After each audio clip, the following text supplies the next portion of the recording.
안녕하세요. 30대 후반의 아들 둘을 키우고 있는 돌싱입니다. 제 이혼 이야기는 지옥이 천국이 되는 경험이었습니다. 절체절명의 순간 제 생명의 은인인 여자를 만나 인생 펴게 된 제 이야기를 들은 친구가 사연을 보내보라고 하여 이렇게 시청자분들께 제 인생 이야기를 하게 됐네요. 가끔 이 일을 떠올리면 통쾌하다는 생각도 들기에 다른 분들께도 그런 시원함을 안겨드리고 싶었거든요. 10년을 넘게 혼인 생활을 잘 유지해오던 제가 이혼을 하게 된 계기는 바로 한 통의 전화였습니다. 이상하게도 모르는 전화번호는 받지 않는데 그날 걸려온 전화는 남편의 전화번호 뒷자리와 같아서 혹시나 친척인가 싶어 전화를 받게 되었습니다. 여보세요? 안녕하세요. 혹시 김상호 씨 아내 되시나요? 네, 제가 김상호 씨 아내 되는 사람입니다만 누구시죠? 혹시 지금 시간 되시면 댁 바로 앞에 있는 2층 카페에 와주시겠어요? 그 사람에 대해 해드릴 말이 있거든요. 이상하다는 생각에 나가지 않으려는 저를 잡은 건 그 여자의 뒷말 때문이었습니다. 안 오시면 후회하실지도 몰라요. 그럼 다행인지 불행인지 그날따라 집에는 아무도 없었습니다. 그리고 집안일이 빨리 끝났거든요. 전화가 너무 신경 쓰여 결국 그녀가 알려준 카페로 급히 발걸음을 옮겼습니다. 저를 한눈에 알아보고 제게 아는 척하는 그 여자는 참으로 예뻤습니다. 탐스럽고 사랑스러운 얼굴에 머리카락에 윤기가 흘렀습니다. 게다가 세련된 화장과 옷이 그 좋은 몸매에 딱 맞아서 같은 여자가 보아도 무척 예쁘더군요. 저는 이렇게 화사한 여자가 왜 저를 찾았나 싶어 의아했습니다. 처음에는 보험회사나 카드 영업사원인 줄 알았거든요. 정말로 그런 이야기를 하려고 부른 사람이라고 생각도 못했으니까요. 오늘은 집에 사람이 없나 봐요. 바로 나오셨네요. 좀 기다려야 할 줄 알았는데. 네, 집안 사람들 다 일이 있어서. 그런데 어쩐 일로 저를 보자고 하셨어요? 혹시 그이에게 무슨 일이라도 생긴 건가요? 아니에요. 그런 건 아니고. 사실 제가 지금 김상호 씨와 친밀하게 만나고 있는 사람이거든요. 네? 친밀하게 만나고 있다니 그게 무슨... 제가 그 사람 숨겨둔 애인이라고요. 사랑하는 사이. 그러니까 그쪽에서 그 사람이랑 이혼해 주시지 않겠어요? 저는 갑자기 들이닥쳐 폭탄 같은 말을 터뜨리는 여자를 그저 멀뚱히 쳐다만 볼 뿐이었습니다. 그만큼 그날의 그 일은 너무도 뜬금없는 현실감이 느껴지지 않는 말이었습니다. 남편의 불륜에 대해 이렇게 알게 되리라고는 상상도 못한 저는 그녀의 어이없는 제안에 대답을 잇지 못했습니다. 그리고 두 사람이 얼마나 사랑하는지에 대한 그녀의 말을 들을 때마다 분노와 화, 억울함 등이 뒤섞여 저의 감정을 잠식해 나갔습니다. 그러나 이내 뒤죽박죽이었던 제 머릿속은 환히 밝아왔습니다. 지금 제 상황에서 그녀의 말은 도리어 반가운 말이라는 걸 깨달았거든요. 살았다. 내 생명의 은인이 여기 있다. 그 기쁜 마음을 듬뿍 담아 저는 여유로운 미소로 상간녀에게 시원하게 말해줬습니다. 네, 이혼해드릴게요. 두 사람 꼭 결혼하세요. 제 말에 벙찐 상간녀의 얼굴이 아직도 기억에 고스란히 남아 있습니다. 제가 이렇게 웃으며 두 사람의 사랑을 응원하게 된 원인은 10년 전으로 거슬러 올라갑니다. 지금처럼 합가를 한 게 아니라 당시에는 분가 상태였고 그때는 시부가 살아계셨습니다. 다만 시어머니는 시부의 간병으로 항상 집에 매여 있으셨고 무슨 이유에서인지 밝은 성격의 어머님은 시부의 수발을 들 때만큼은 항상 표정이 어두웠습니다. 그 모습이 애초로워 저는 어머님께 잘하려 무척 애를 썼습니다.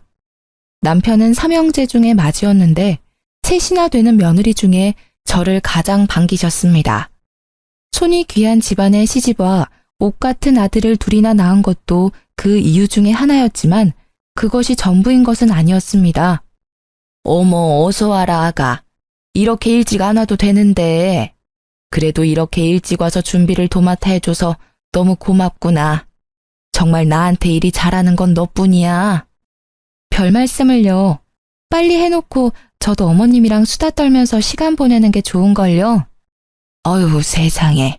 너는 말도 이렇게 예쁘게 하고 마음씨도 착해. 둘째는 어제 전화 와서는 바빠서 못 내려올 것 같다고 하더구나. 셋째도 며느리가 몸이 안 좋다고 늦겠다고 하던데 어째서 꼭 명절 제사 때만 몸이 안 좋고 바쁜 건지 원. 어머님, 제가 있잖아요. 걱정 마세요. 그래, 네가 있으니 내가 버티고 살아. 뭐 먹고 싶은 거 있니? 오늘은 내가 다 사줄 테니까 걱정 말고 이야기해. 이 집안의 시집온 이상 맏며느리로서 지켜야 할 것은 확실히 지키겠다는 제 각오가 어머님의 마음에 쏙 들었던 것 같습니다. 게다가 시부 간병에 적적하고 삭막한 시간을 보내는 시모와 도란도란 세상 사는 이야기를 나누며 정말 모녀보다 더 가까이 지냈으니까요. 어머님은 그런 저를 항상 고맙다며 표현해 주셨죠. 특히 동서들이 방문했을 때도 어머님은 제 얼굴만 보면 환하게 웃으셨습니다. 그렇게 몇 년의 시간을 지내고 원래도 아프던 시아버지가 운명을 달리했습니다. 얼마 지나지 않아 남편이 먼저 제게 말을 꺼냈습니다. 여보, 내가 할 말이 있는데. 무슨 말을 하려고 이렇게 폼을 잡아? 뜸들이지 말고 얼른 이야기해. 아버지 돌아가시고 그 집에 어머니 혼자 계시는 걸 보니 마음이 좀 그래. 저번에도 한번 본가에 들렀는데 아주 불을 다 꺼놓고 어둡게 지내고 계시더라고. 그랬어? 내가 좀 더 틈틈이 시댁 가서 어머님하고 이야기도 나누고 맛있는 것도 먹으러 다니고 그럴게. 그것도 좋지. 근데 그것만으로는 어머니 상태가 돌아오지 않으실 것 같고, 당신이 우리 어머니랑 사이가 좋으니까 하는 말인데 우리 그 집에 들어가 살지 않을래? 합가를 하자고? 우리 어머니가 우리 형제를 어떻게 키웠는지 잘 알잖아. 당신이 어머니랑 사이가 나빴으면 이야기도 안 꺼낼 건데 다행히 어머니도 당신을 워낙 좋아하시니까 우울한 마음도 빨리 가라앉지 않을까 해서. 그래도 합가라니. 그러면 집에서도 마음대로 편하게 있지 못하게 되잖아. 안 될까? 잘 생각해봐. 저렇게 놔뒀다간 큰일 또 치를까봐 걱정돼서 그래. 저는 잠시 말을 아꼈습니다. 어머님이 걱정되는 것은 맞지만 그렇다고 준비 없이 합가를 시도하는 것도 걱정스럽기는 마찬가지였어요. 그렇지만 시어머니의 상태가 걱정되는 건 마찬가지였습니다. 솔직히 저와 관계가 돈독했다는 것도 합가를 하게 된 결정적 요인이기도 했죠. 그렇게 저는 남편과 시댁으로 들어가게 됐습니다. 당연히 시어머니께서는 우리의 합가를 무척 반기셨습니다. 시어머니께서는 합가를 선택해준 저에게도 고마워하셨고 제 마음이라도 편하게 해주시려는 듯 제가 하는 일에는 절대로 잔소리나 꼬투리 잡는 말을 하시지 않으셨어요. 솔직히 그것만으로도 정말 감사하다고 생각했어요. 그러나 그런 어머님의 노력에도 역시 큰 문제가 생기긴 했어요. 당신, 오늘은 나랑 이야기 좀 해. 당신 왜 주차장에 나와 있어? 들어가, 날도 이제 찬데. 잠깐이면 돼. 당신 합가 후에 더 늦게 오는 거 알아? 합가하면 더 잘한다고 하지 않았어? 약속을 깨도 이런 식으로 깨는 건 아니지. 어휴, 또 그 얘기야? 그치만 어떡해. 일이 그렇게 늦게 끝나는 걸. 나도 일찍 퇴근하고 싶다고. 집에 와서 시원한 맥주나 마시면서 쉬고 싶어 하는 거 당신도 잘 알잖아. 그래도 이렇게 매번 늦는 법이 어딨어. 당신도 집에 와서 애들도 좀 보고 어머님하고 이야기도 하고 해야 할 거 아니야. 매번 왜 나한테 다 미루는데. 우리 애가 둘이야. 내가 꼬박꼬박 정시 퇴근하면 아들 둘 뒷바라지가 가능할 것 같아? 안 돼. 절대로 안 돼. 야근이라도 해야 수당이 붙어서 좀 넉넉하게 살 수 있을 거 아니야. 애들 맛있는 것도 사주고 미래에 하고 싶은 것도 마음껏 시켜줘야지. 그거야 그렇지만 그래도 너무하잖아. 육아도 힘들어. 당신은 대수롭게 생각하지 않지만 아침에 일어나서 잘 때까지 쉬지도 못하고 일한다고. 돌아서면 밥해야 하고 장도 내가 봐야 하고 애들 등하원도 내가 시키잖아. 게다가 당신이 늦게 오면 애들 목욕도 내가 시켜야 하고 결국 화장실 청소까지 내 일이지. 내가 힘들다고 나이든 어머님한테 일을 시킬 수도 없는 노릇이고 당신이 일찍 와서 조금이라도 도와줘야 나도 숨 좀 돌릴 거 아냐. 자기가 좀 이해해줘. 누군 일하고 싶어서 야근하냐? 지금 상태로는 답이 안 나오니까 하는 거야. 당신한테 그저 막연하게 기다리라고는 안 해. 대신 직급 오르면 월급도 오르니까 그때는 야근 줄이도록 할게. 응? 그리고 나도 애들이랑 최대한 시간 같이 보내도록 해볼 테니까. 평일 야근도 문제지만 주말에 일 안 할 때도 문제잖아. 쉴 때라도 애들이나 어머님하고 좀 시간을 보내줘야지. 주말까지 나한테 시키면 나는 언제 쉬어? 당신만 쉬고 싶어? 나도 좀 쉬었으면 좋겠어.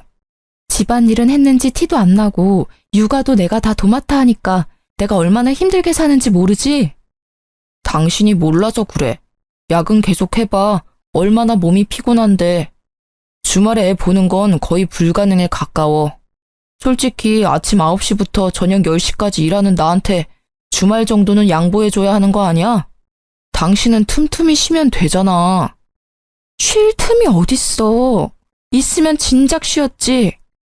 게다가 애들이 당신을 찾지도 않아. 애들이 아빠는 맨날 첫날 일만 하는 사람이래. 얼마나 대화를 안 하면 이렇게 생각하겠어? 제발 돈만 벌지 말고 애 정서 발달에도 도움을 줬으면 좋겠어. 아, 알았어. 주말에 애들하고 놀러 가보도록 노력할게.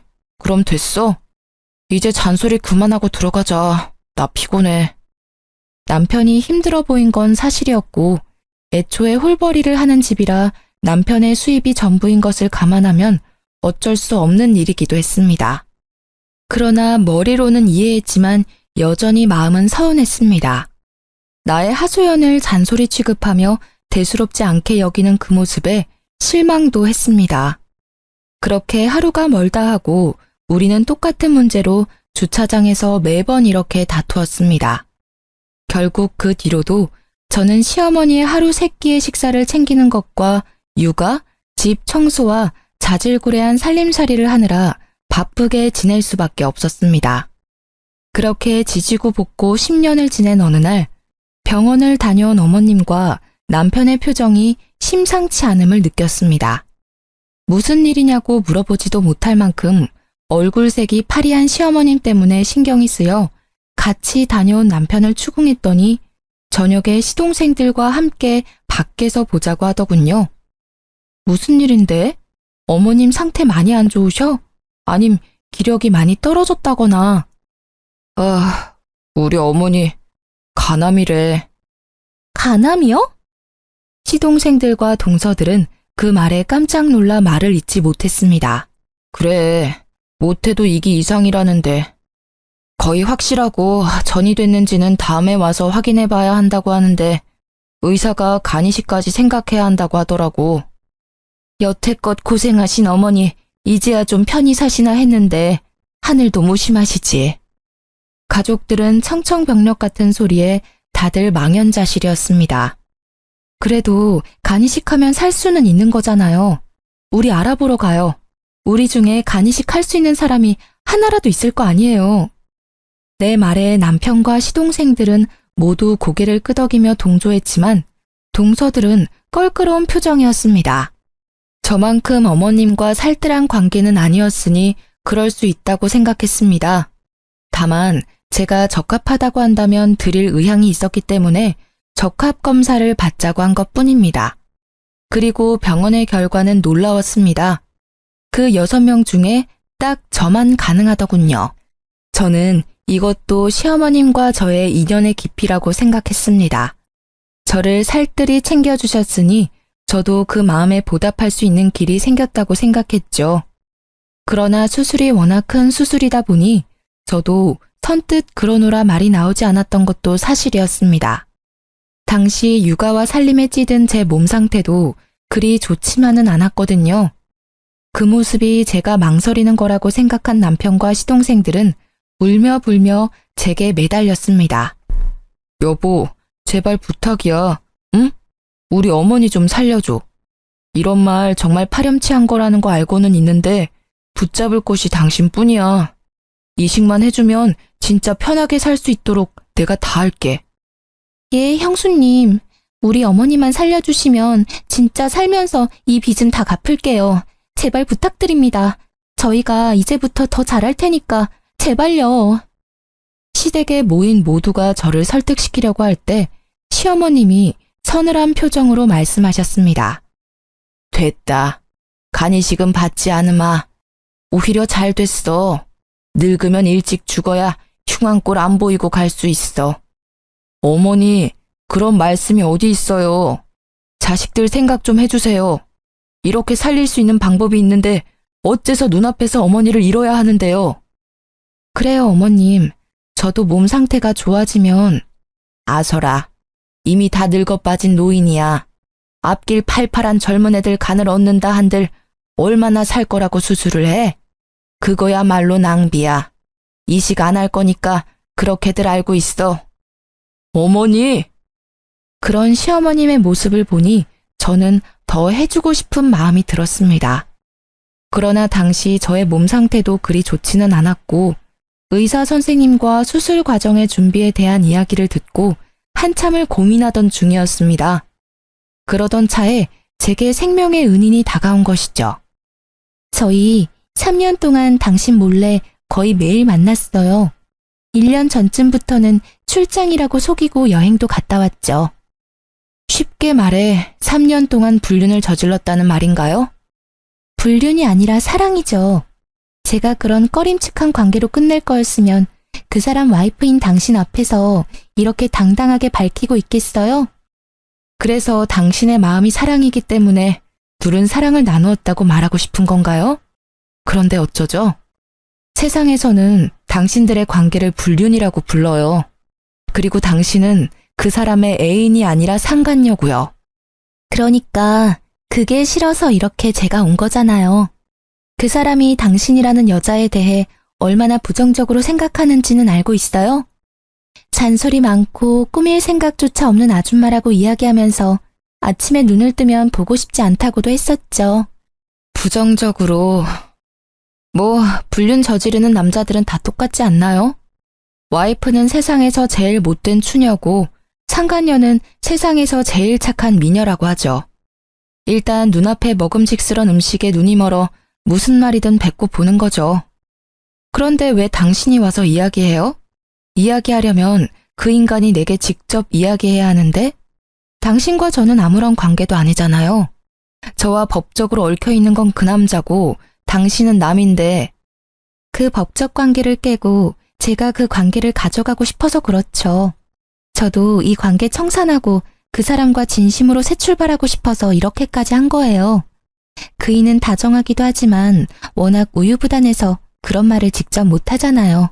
하고 싶은데 못하고 있는 걸 보고 제가 하러 온 거예요.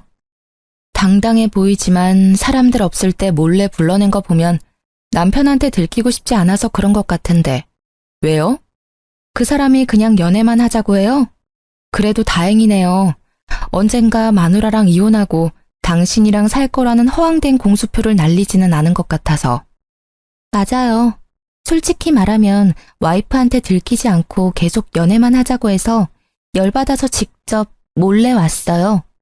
이봐요. 저희요. 3년을 몸을 맞댔어요. 저는요. 이제 제 것을 남과 나누고 싶지 않아요.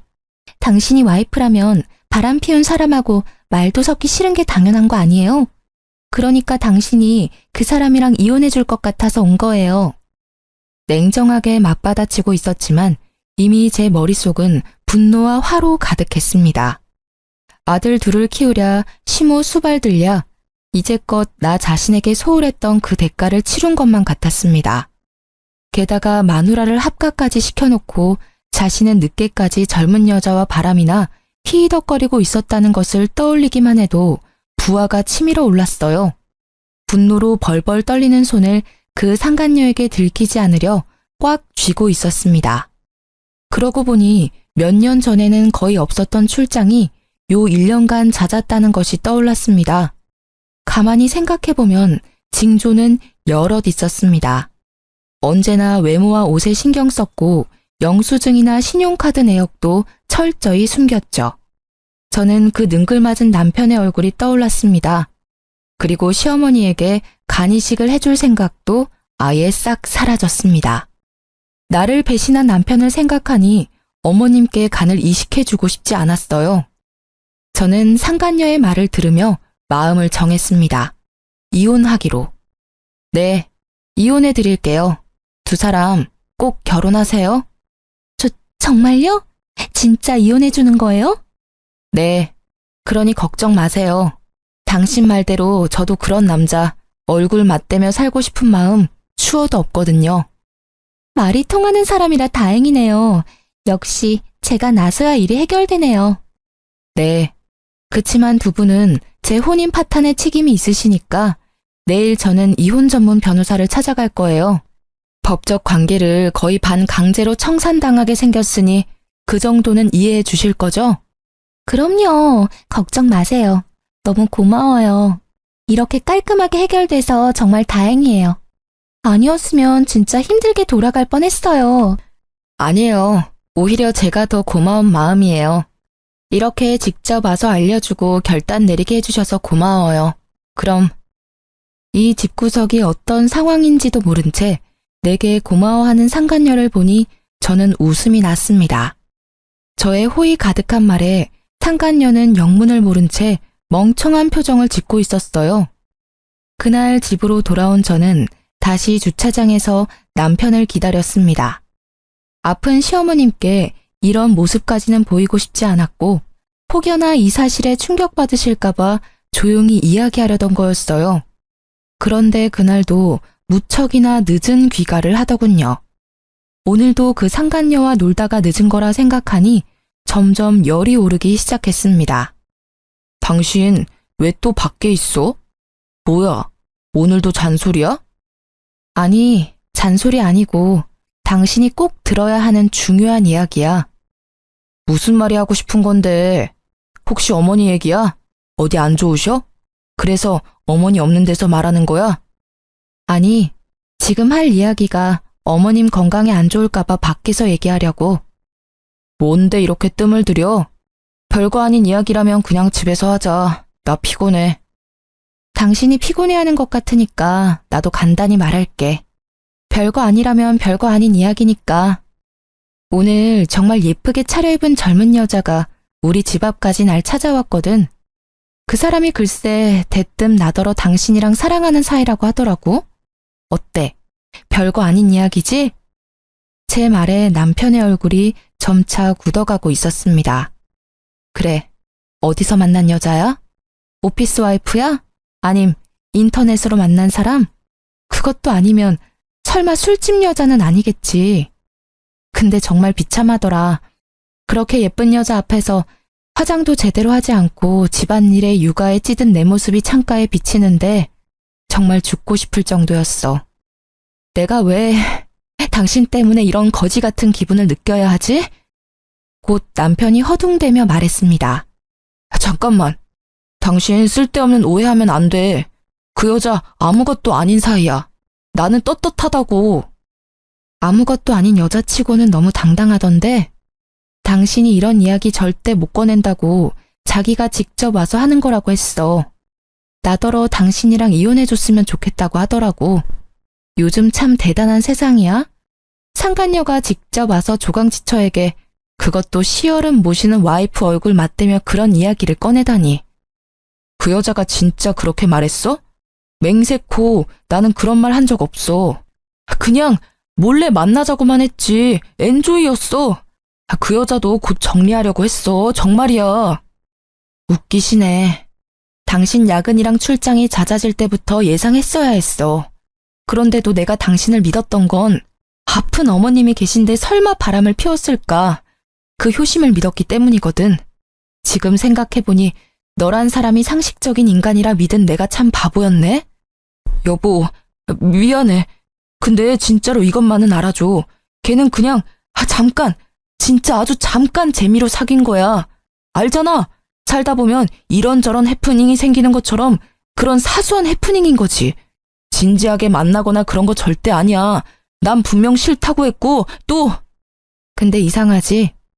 그 여자 말 들어보니 아주 둘이서 행복하게 3년을 연애했다는데 그것도 최근 1년은 출장 간다며 여행도 많이 갔다지? 그래. 나랑 우리 아들들은 당신이랑 여행 간 지가 언젠지 기억이 나지 않는데 그 여자는 매달 여행을 시켜줬어? 그것도 호화롭게. 왜? 와이프랑 아들한테 돈 쓰는 게 아까웠어? 아, 그래. 그러긴 했어. 아니라고는 안 할게. 그치만 그건 그냥 기분 전환용이었다고.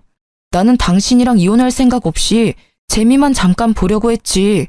진짜야. 나 좀 믿어줘. 끝까지 진지한 사이가 아니었다고 나를 설득시키려는 남편에게 화가 나서 결국 터져버렸습니다. 냉정하게 말하려고 했던 마음이 터져버리자 결국 참을 수 없는 분노가 쏟아져 나왔어요. 믿어줘? 나를 방 강제로 시댁에 합가시켜서 힘든 일은 다 하도록 만들어 놓고는 당신만 재미를 봤다? 에라이 천하의 나쁜 놈아. 마누라한테 시댁이며 가정일 다 떠맡겨 놓고 젊은 여자랑 바람피니 좋든? 어떻게 나한테 이런 짓을 할 수가 있어? 당신은 나한테 이러면 안 되지. 당신만 믿고 합가해서 살고 있는 나한테. 미안해 여보. 진짜 잘못했어. 내가 다 끊을게. 당신 하라는 대로 해줄 테니까 제발 이혼만은 봐줘라. 응?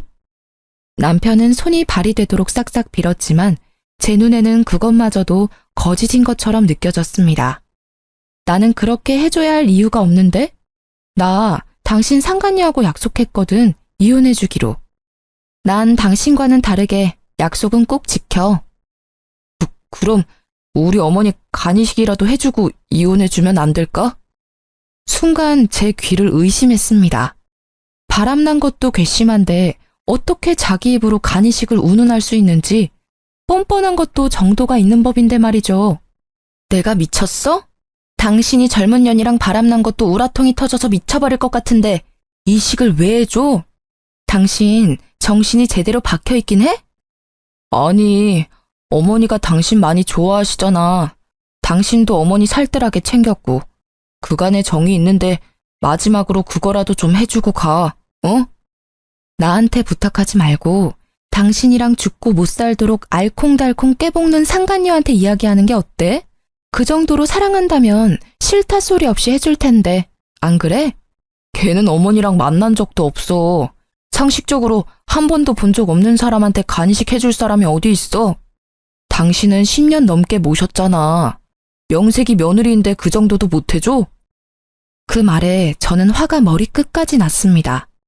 이 말을 듣고도 내가 가만히 있으면 오히려 제 심장에 좋지 않을 것 같아 남편의 뺨을 한 방 시원하게 날렸습니다. 역시 한 대 치고 나니 마음이 좀 후련해지더라고요.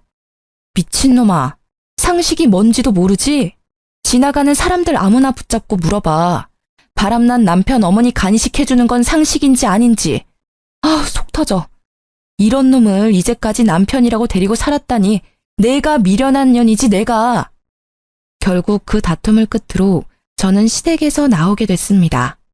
자고 있던 두 아들을 깨우면서 저는 최대한 화를 가라앉히려 했지만 얼굴에서 드러났는지 애들도 별말 없이 준비를 하더군요. 남편은 꼴도 보기 싫은 마음에 빠르게 짐만 간단히 챙겨 밖으로 나왔습니다. 그렇게 친정으로 돌아온 저는 이혼 소송을 준비하기 시작했습니다. 이혼 전문 변호사와의 상담을 통해 상간녀 소송도 같이 진행하느라 바쁜 시간을 보냈어요. 나를 허수아비처럼 세워두고 둘이서 한 짓을 떠올리니 없던 의욕도 솟아나더라고요. 그리고 그 일들이 진행되는 도중에 시어머니의 병세가 악화되어 급하게 입원하셨다는 이야기를 들었습니다. 어머님은 여전히 제가 왜 시댁을 나간 건지 모르고 계셨어요. 그저 저도 몸이 좋지 않아 잠시 쉬러 간다며 말도 안 되는 변명을 했죠. 어머님은 저를 붙잡지도 못하시고 애들을 데리고 떠나는 저를 바라보기만 하셨어요. 연락을 해볼까 말까 고민하던 차에 어머니에게 연락이 왔습니다. 나다. 잘 지내고 있니? 힘이 빠진 목소리에 기력이 없는 게 느껴져 안쓰럽더군요. 네, 어머님. 몸 상태는 좀 어떠세요? 치료는 잘 받고 계시죠? 그래, 나는 괜찮다. 제일 쓸데없는 걱정이 늙은 노인네 몸 걱정이야. 언제 죽어도 이상하지 않을 나이잖니. 그런 말씀 마세요. 다른 게 아니라 애미 너 이번 주 중으로 내가 있는 병원에 한 번만 왔다 가거라. 둘이 다시 잘해보라고 부르는 거 아니니 편히 와. 기니 할 말이 있어서 그래. 저는 망설여졌습니다. 시어머님께서는 남편의 불륜 사실을 모르고 계셨거든요. 남편은 자신이 잘못한 일이 있으니 말하지 않았을 거고, 저는 저대로 혹시 어머님이 충격을 크게 받아 무슨 일이라도 생길까 싶어 말을 하지 않았으니까요. 가서 무슨 이야기를 듣게 될지 모르지만 어머니의 말투가 여전히 따뜻했기에 한번 뵐까 하고 고민했죠. 머뭇거리는 저에게 한마디 남기시더라고요. 이번 주에는 애비고 네 시동생이고 아무도 안 온다. 어차피 자주 오지도 않는 사람들이야. 네가 마주칠 일 없으니 편하게 와. 부담 주는 거 아니야. 정말로 용건이 있어서 부르는 거야. 알았지? 여전히 저를 생각해주는 어머니 모습에 보내주신 주소로 찾아갔습니다. 병원 침대에 누워있는 어머님의 몰골은 말이 아니었습니다. 볼살 하나 없이 야위고 거뭇해진 얼굴에 이곳저곳 연결된 수액줄에 거동도 제대로 못하는 모습을 보고 마음이 미어졌어요. 배아파 낳은 아들이 셋씩이나 있는데 아무도 신경을 쓰지 않았는지 방문자 카드에 제 이름이 2번째로 써져 있더군요. 효자 코스프레하며 어머님 살려달라 소리치던 남편놈은 어디서 뭘 하는지 어머님께 와보지도 않은 듯 했습니다. 제 얼굴을 보신 어머님께서는 조용히 말씀하셨어요. 네 남편 때문에 네가 고생이 많구나. 네가 마음고생이 많아. 너에게는 얼굴을 들지 못할 만큼 미안하다고 생각하고 있단다. 저는 아무 말도 하지 못하고 눈시울만 붉혔습니다. 나도 눈이 있고 귀가 있으니 대충은 알아. 그놈이 너를 두고 젊은 여자랑 바람났다고 하더구나. 내가 그 사실을 알았을 때는 가슴이 철렁 내려앉았단다. 네 시부랑 똑같은 짓을 한 아들이 내 자식 같지 않다고 느껴졌을 정도야. 내가 아들을 헉 키운 게지. 시어머님이 알고 계실 줄 몰랐던 저는 깜짝 놀랐습니다. 그러나 어머님은 생각보다 담담히 제게 말을 해주셨어요. 나는 말이다. 네가 참 마음에 들었어. 젊을 적 나를 고생시키던 고약한 남편 수발을 들며 눈물 참아내던 그 집에 네가 와서 애들 웃고 떠드는 소리, 이런저런 세상 이야기 듣게 해줘서 너무 고마웠어. 어머님, 그래서 나는 네 가슴에 대못 박은 아들놈 대신 며느리인 너와 내 손주들을 먼저 생각하기로 했단다. 내가 살던 그 집 네 앞으로 명의 이전해 줄 테니 그리 알고 있어. 네? 안 돼요, 어머님. 제가 그 집을 왜 받아요? 어머님 집이시잖아요. 그리고 저는 그걸 받을 자격도 없어요. 잔말 말고 받어. 너도 알다시피 나는 오래 못 가. 이 병원 들어올 때 이미 연명 치료도 안 하기로 사인했단다. 그 집 말이다. 정말 주고 싶었던 사람이 너야. 그 집에 따뜻한 추억을 만들어준 게 너니까. 그동안 내 며느리로 살아줘서 고마웠어. 네 덕분에 눈 감기 전 즐겁고 행복한 일도 많았었어. 그리고 내가 너한테 집 줬다는 이야기는 아무한테도 하지 마라. 죽기 전에 시끄러워지는 건 싫구나. 저는 결국 어머님의 뜻대로 남편 몰래 40평대의 시댁집을 받게 되었습니다. 혹시나 모를 문제에 변호사를 대동해 공증도 받았습니다. 어머님은 혹여 새 아들들이 따지고 나올 것을 대비해 유서에도 명백히 작성해 남기셨어요. 사기네 뭐네 이상한 말할 것 같으면 변호사에게 맡겨놓은 유서를 보여주라 하시면서요. 이제 가봐. 내 할 이야기는 끝이다. 2번 다시 여기 찾아오지 마라. 그 집을 받으며 이래도 되는가 싶은 마음이었지만 어머님은 그 뒤 아무런 이야기도 듣지 않겠다는 듯 눈을 감아버리셔서 인사를 하고 나왔어요. 그게 마지막 인사였습니다. 시모께서는 그 뒤로 3달간 독한 약을 이기지 못하고 결국 돌아가셨습니다. 부고 문자를 보았을 때는 마음 한켠이 쓰렸습니다. 이혼 소송 중이라도 장례식장은 가는 게 예의에 맞을 것 같아 조문을 갔는데요. 아이고, 어머니, 이렇게 가시면 저는 어떻게 합니까? 이식도 받지 않고 이렇게 가버리시면 남은 자식들 어찌 살라고. 제 가슴도 이렇게 억장이 무너지는데, 어머니. 장례식장에 들어서자마자 들리는 남편의 목소리에 저는 욕 한 바가지 나올 뻔한 걸 겨우 참았어요. 시모께서 병원에 있을 때는 찾아와 보지도 않고 상간녀랑 놀러나 다니던 논팽이 같은 남편이 이제 와서 자식이랍시고 펑펑 우는 모습이라니 웃기지도 않았어요. 조문 온 사람들에게는 효자로 비춰지고 싶은 욕망 가득한 두 눈이 남편을 대변해주고 있었죠.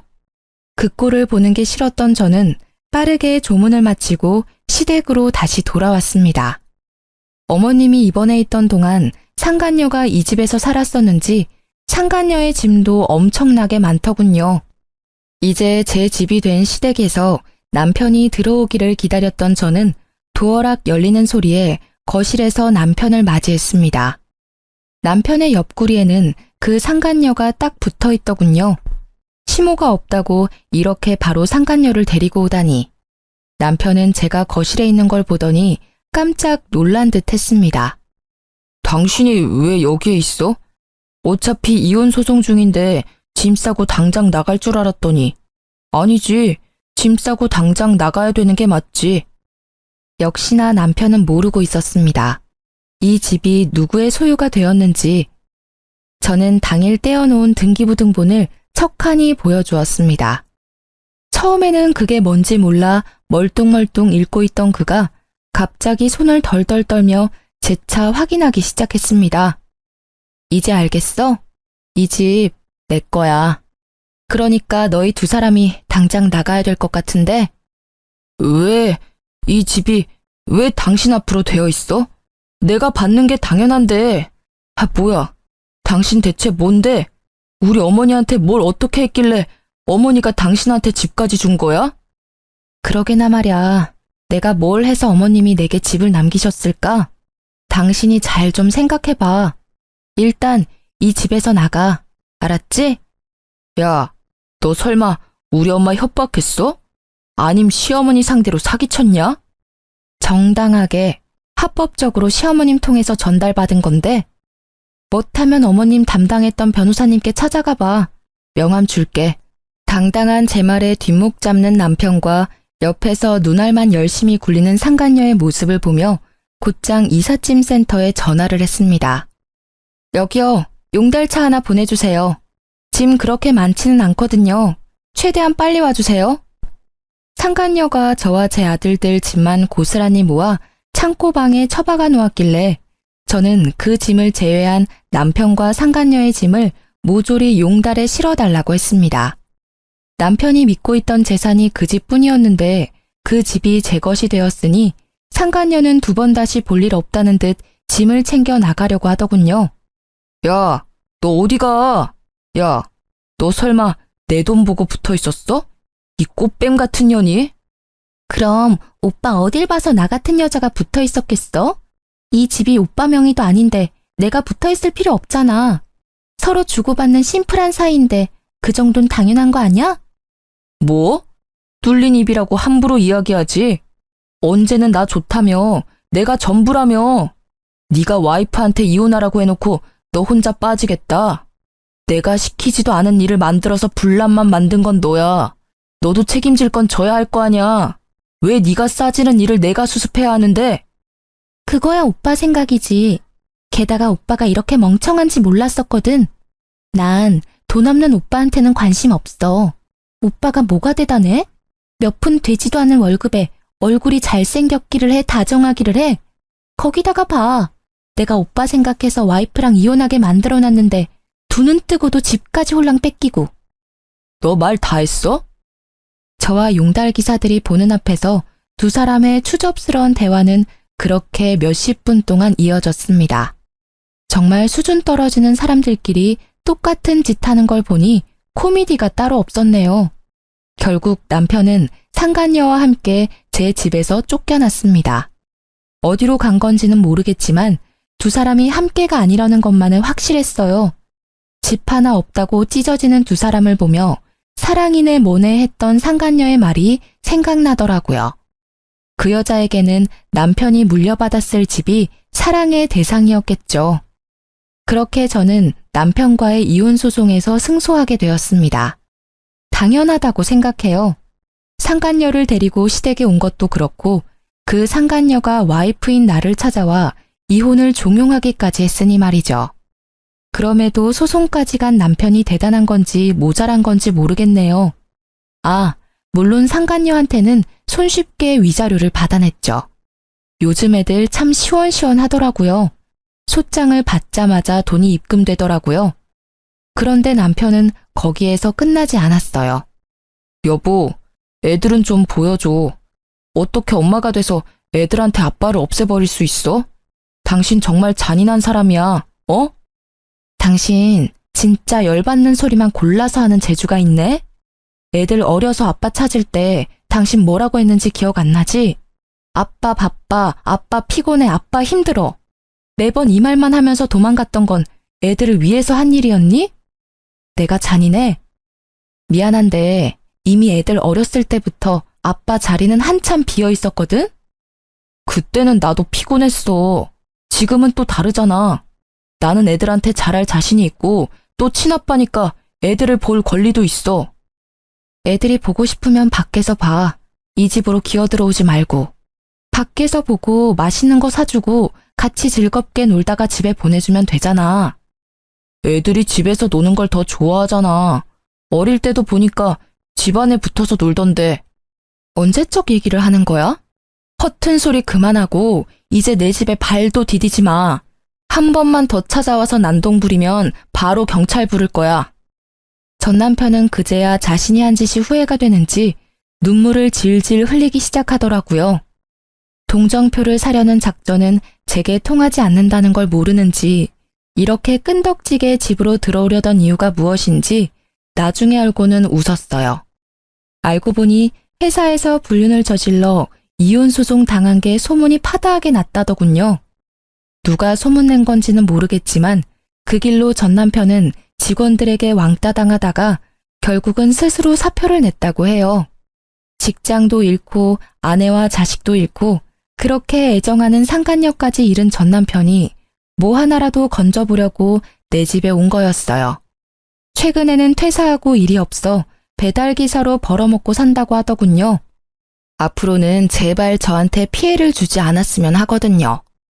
이렇게 긴 글을 쓰다 보니 진짜 그 상간녀의 연락이 없었다면 제가 어떤 꼴을 당했을지 상상도 가지 않네요. 그 상간녀가 제게는 정말로 은인이나 다름없어요. 이렇게 제 이혼 이야기는 끝이 났네요. 조강지처를 버리려던 나쁜 남편의 말로를 보시니 속이 시원하시죠? 어디 가서 이야기하기 힘든 말이지만 이렇게라도 털어놓으니 제 마음도 한결 편안해졌어요.